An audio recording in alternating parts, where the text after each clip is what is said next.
وَلَقَدْ يَسَّرْنَا الْقُرْآنَ لِلذِّكْرِ فَهَلْ مِن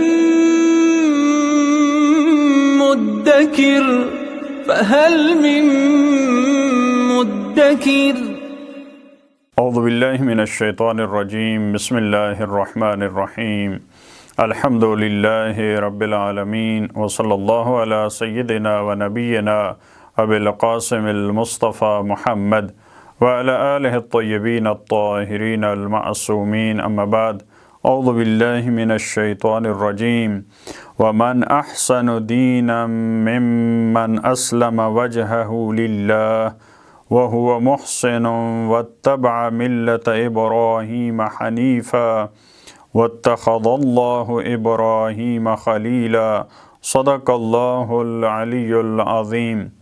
پروردگار عالم نے سورہ نساء کی ان آیات میں دو گروہوں کا تذکرہ کیا۔ ایک گروہ جو شیطان کا پیروکار ہے، جو شیطان کے وسوسوں میں آتا ہے، اس کی منشا اور اس کے وعدوں کے مطابق عمل کرتا ہے، اور دوسرا گروہ وہ حقیقی معنوں میں صاحبان ایمان ہیں، وہ اللہ کے وعدوں پہ عمل کرتے ہیں، وہ خدا کے وعدوں کو حق اور سچ سمجھتے ہیں۔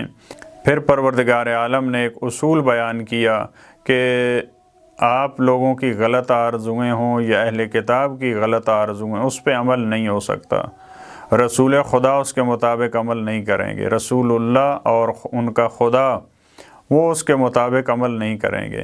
جو بھی نیکی کرتا ہے اس کا اجر پاتا ہے، جو برائی کرتا ہے اس کو اس کی سزا ملے گی۔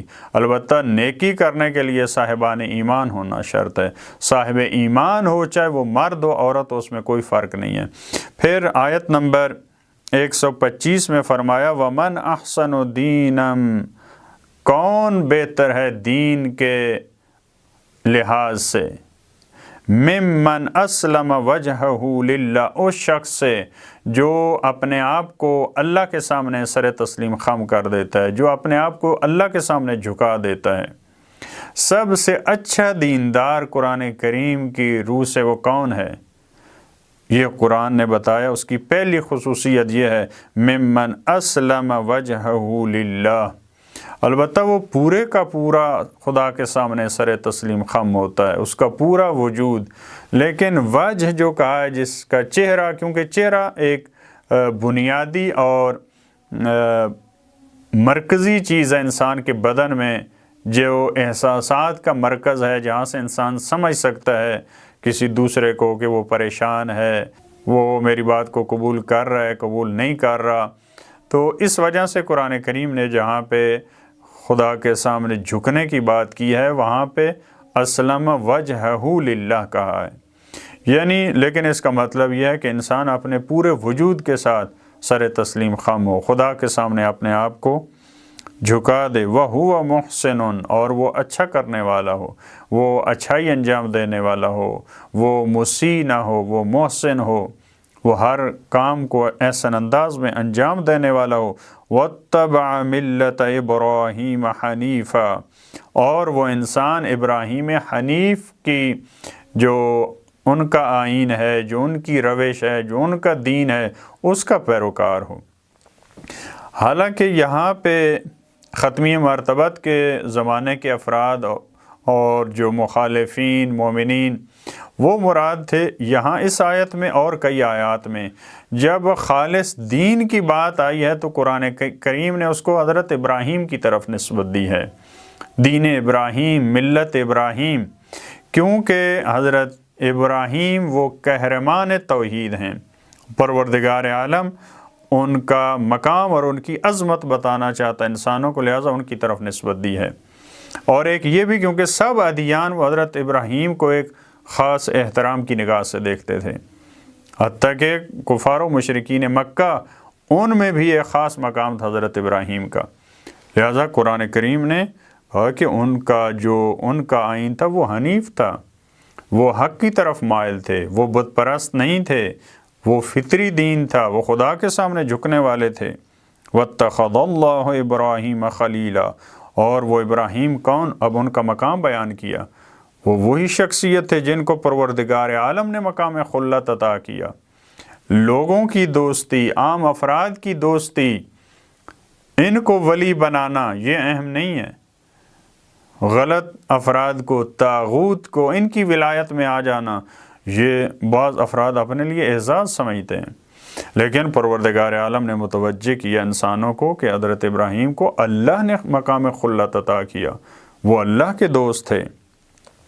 وَلِلَّهِ مَا فِي السَّمَاوَاتِ وَمَا فِي الْأَرْضِ، وہ خدا کون ہے جس کے دین کی پیروی جو انسان کرتا ہے وہ سب سے احسن دین ہے۔